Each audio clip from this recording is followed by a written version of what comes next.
অ্যাকুনিট বীজ না হলে আমাদের চাষিরা কখনোই লাভবান হতে পারে না।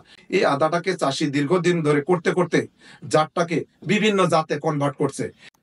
বিসমিল্লাহির রহমানির রহিম। আসসালামু আলাইকুম প্রিয় দর্শক, ধারাবাহিক পর্বে আজকে 3 নাম্বার এপিসোড তারাগঞ্জে আদা নিয়ে কিছু তথ্য দেব। বাংলাদেশে বিভিন্নভাবে আমরা আদা চাষ করি, তার মধ্যে উল্লেখযোগ্য হচ্ছে বস্তা পদ্ধতি, নেটিং পদ্ধতি, আমাদের আধুনিক কৃষি ফার্ম নতুন অবদান।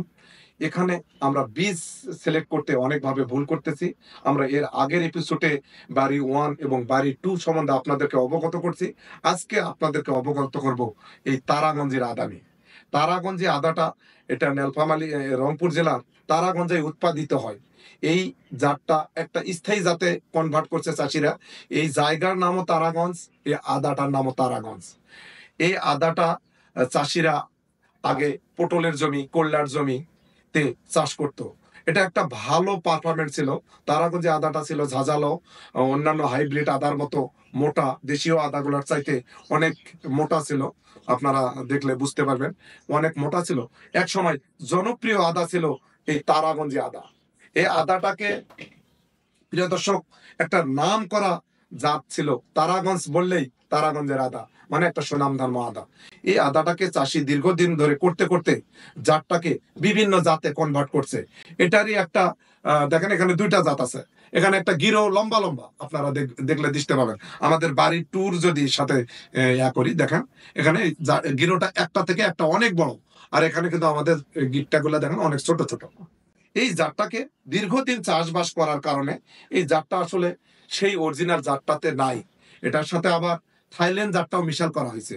এটাকে তারাগঞ্জ এবং থাইল্যান্ড একত্রে করে এদেশে যেখানে আদার মার্কেট, কিন্তু বাংলাদেশের তারাগঞ্জটা বিশাল একটা মার্কেট।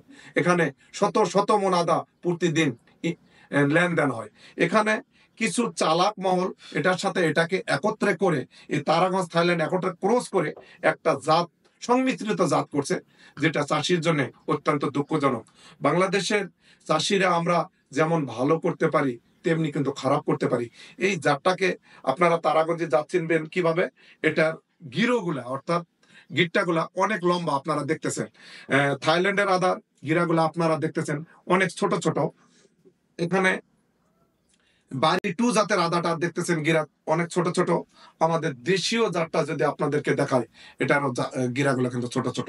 এটা জাতটাকে বিভিন্ন ভাবে বিভিন্ন চাষির থেকে আমরা তো আমাদের দেশে এখন পর্যন্ত এই তারাগঞ্জে নিয়ে চাষিরাই শুধু কাজ করছে আমার জানা মতে।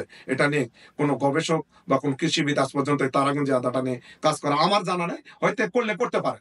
প্রিয় দর্শক, এই জাতের আদাটা যদি আপনি বস্তায় করেন, এটার গাছ অনেক লম্বা হয় এবং এই আদাটা বাজারে এই থাইল্যান্ড বলে চলার কারণে এটার মধ্যে একটা বীজের বিভ্রান্ত তৈরি হয়ে গেছে, যে কারণে আমাদের চাষিরা ক্ষতিগ্রস্ত হচ্ছে।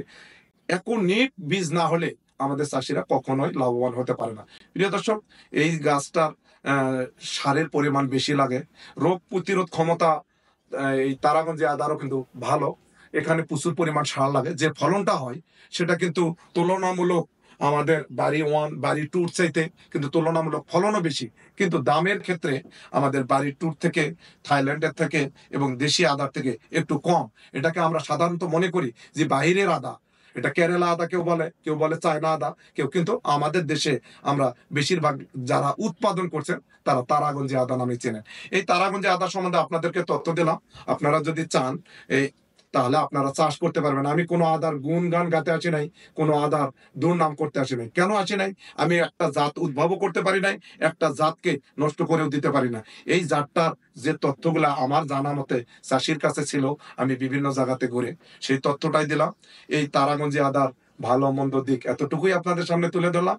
যদি আপনারা মনে করেন আমরা চাষ করব, আপনারা করতে পারেন নির্দ্বিধায়, কারণ বাংলাদেশি পণ্য আমাদের, এটা বাইরে নয়। অনেক জনাই মনে করেন যে এটা চালানি কেরালা বা চায়না আদা, না, এটা আমাদের দেশের একমাত্র তারাগঞ্জে এটা চাষ হয়। বাংলাদেশে আর কোথাও হয় কিনা আমরা জানি না।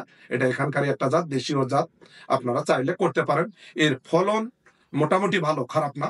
আপনারা এই পর্যন্তই আমি তারাগঞ্জে আদা সম্বন্ধে তথ্য দিলাম।